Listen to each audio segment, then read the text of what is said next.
السلام عليكم ورحمة الله نحمد الله تعالى ونصلي على رسوله الكريم أما بعد قال رسول الله صلى الله عليه وسلم فأنا اللبنة وأنا خاتم النبيين সম্মিলিত খতমে নবুয়ত পরিষদের উদ্যোগে আয়োজিত আজকের এই খতমে নবুয়ত মহাসম্মেলনে উপস্থিত সংগ্রামী সভাপতি, উপস্থিত বিশ্ব উম্মতে মুসলিমার বরেণ্য ওলামায়ে কেরাম, সমবেত নবী প্রেমিক তাওহীদি জনতার এই বিশাল বাঁধ ভাঙ্গা জনস্রোত এবং জনসমুদ্র, আমরা বলতে চাই পরিষ্কার ভাষায়, আল্লাহ পাক রব্বুল ইজ্জত নবুয়তের যেই প্রাসাদকে পূর্ণ করেছেন, সেই প্রাসাদের সর্বশেষ সুমহান অংশ এবং তার ঈদ বলে মুহাম্মদ সাল্লাল্লাহু আলাইহি ওয়াসাল্লাম নিজেকে ঘোষণা করেছেন। আল্লাহর নবীর পরে ইসলামের নবুয়তের এই সুমহান প্রাসাদে অন্য কেউ যদি নবুয়তের পরিচয় দিতে চায়, সে নবুয়তের এই সুমহান রাজপ্রাসাদে আবর্জনা, ময়লা বলে বিবেচিত হবে। ইতিহাসের ঘৃণিত ময়লা আবর্জনা কুখ্যাত গোলাম আহমদ কাদিয়ানী এবং তার অনুসারীদেরকে বাংলার রাষ্ট্রে কাফের ঘোষণা দেখতে চাই।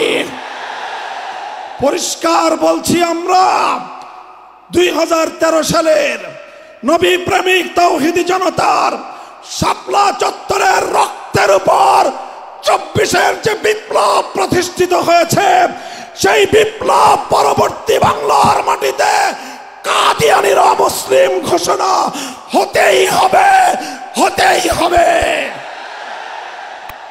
সরকারগুলোকে বলতে চাই, আমাদের পূর্বপুরুষ খতিব ওবায়দুল হক, শাইখুল হাদিস আল্লামা আজিজুল হক, সৈয়দ ফজলুল করিম পীর সাহেব চরমনাই, মুফতি ফজলুল হক আমিনী থেকে আল্লামা আহমদ শফি রহমতুল্লাহ আলাই, জুনায়েদ বাবু নগরী, সকলেই কাদিয়ানীদের খতমে নবুয়ত, এই কাদিয়ানীদের অমুসলিম রাষ্ট্রীয় ঘোষণা শুনে যেতে চেয়েছেন, দেখে যেতে চেয়েছেন।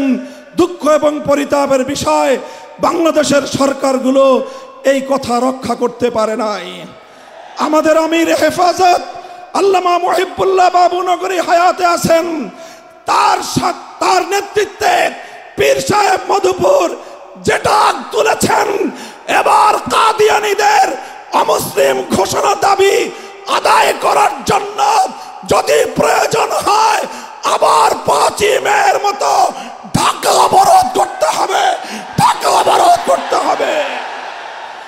শুধু ঢাকা নয়, প্রয়োজনে জাতীয় সংসদের দিকে লং মার্চ করতে হবে, বাংলাদেশ অবরুদ্ধ করতে হবে, সকল রাজনীতি বন্ধ করে দিতে হবে, পার্লামেন্ট অচল করে দিতে হবে, সচিবালয় বন্ধ হয়ে যাবে, বাংলাদেশ থমকে দাঁড়াবে।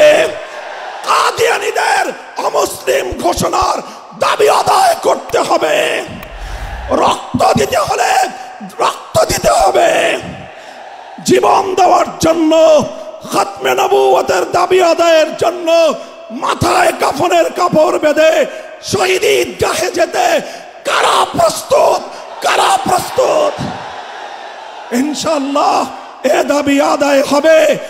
আর যদি সরকারগুলো দাবি আদায় করতে ব্যর্থ হয়, আগামী দিনে আমরা পার্লামেন্ট গঠন করব, আমরা ক্ষমতায় যাব, আমরা কাদিয়ানীদেরকে জাতীয় সংসদে আইন পাশ করে কাফের ঘোষণা করব, অমুসলিম ঘোষণা করব ইনশাআল্লাহ। নাসরুম মিনাল্লাহি ওয়া ফাতহুন করিম।